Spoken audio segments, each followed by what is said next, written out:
In every culture, there are objects that carry more than just history. Some hold whispers of tragedy, others the weight of curses.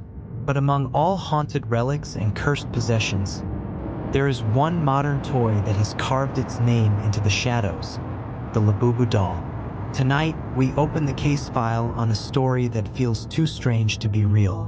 A toy created for children that instead became a symbol of fear, obsession, and death.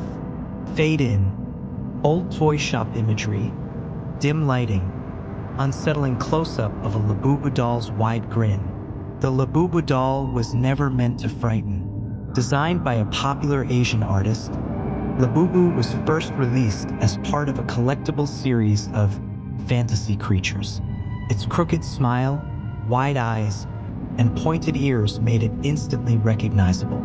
Collectors across the world fell in love with its bizarre charm. But what most people don't know is that the earliest prototypes were crafted in limited numbers. And it was those early versions that whispers of horror began to surround. A Tokyo boutique, 2009, the first reports emerged. A store clerk claimed that after stocking a shipment of Labubu dolls, he heard faint scratching noises in the storeroom at night. At first, he thought it was mice. But when he checked the cameras, the footage revealed something else entirely. The dolls, positioned neatly on a shelf, were now facing the opposite direction. No one had entered the room. Within weeks, the boutique mysteriously closed down. No explanation. The dolls from that shipment disappeared. And that's when Labubu began its journey from collectible to cursed legend. Over the next decade, reports began to spread. Owners who bought Labubu dolls from private sellers claimed that the dolls never stayed where they were placed. One woman from London described waking up in the middle of the night and finding the doll sitting on her chest, its glassy eyes staring down at her. Another case in Sydney, Australia. A young man bought a Labubu doll as a birthday gift for his sister. Weeks later, the girl refused to sleep in her room. She swore the doll whispered her name in the dark. When the family installed a baby monitor, the recordings captured faint giggles, though no one else was in the room. Some tried to burn their Labubu dolls, but every story ended the same. The doll would be gone when the flames started, only to reappear the next morning, untouched, waiting. As the stories multiplied, so did the legend. Collectors began to whisper that the original creator of Labubu had drawn inspiration from something far darker than fantasy.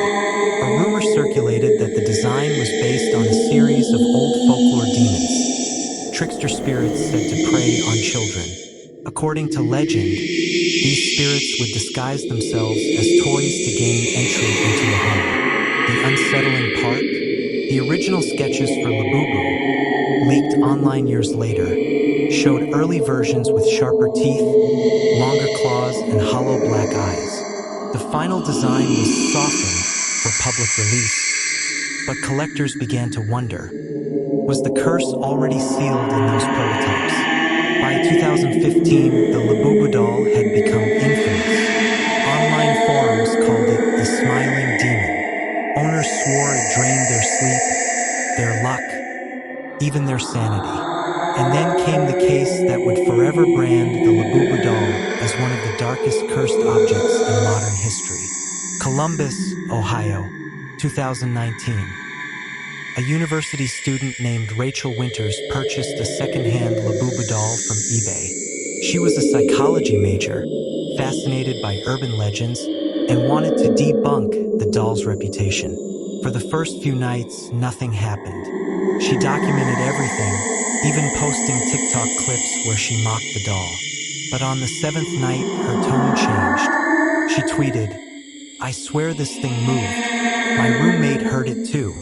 That tweet was her last public post. 3 days later, Rachel's roommate returned from class to find her door locked. When campus security opened it, Rachel was gone. No forced entry, no signs of struggle, only her phone and the Labubu doll, sitting in the middle of the floor, smiling. To this day, Rachel has never been found. Police reports remain sealed, but the doll, the same one, reappeared weeks later on another auction site, listed under a new seller. Collectors still debate whether that was a coincidence, or if the doll itself wanted to be sold again. The Labubu doll is still sold today. Thousands own one, displaying it proudly on shelves, smiling back from Instagram photos. But here's the question: do they own the doll, or does the doll own them? History is filled with cursed objects, paintings, mirrors, statues. But Labubu is different. It's not a relic from centuries past. It's modern, mass-produced, in homes around the world right now. So tonight, before you sleep, look around your room. If you see a Labubu doll smiling in the dark, ask yourself this: did you buy it, or did it find you? End with static cut, faint whisper, play with me.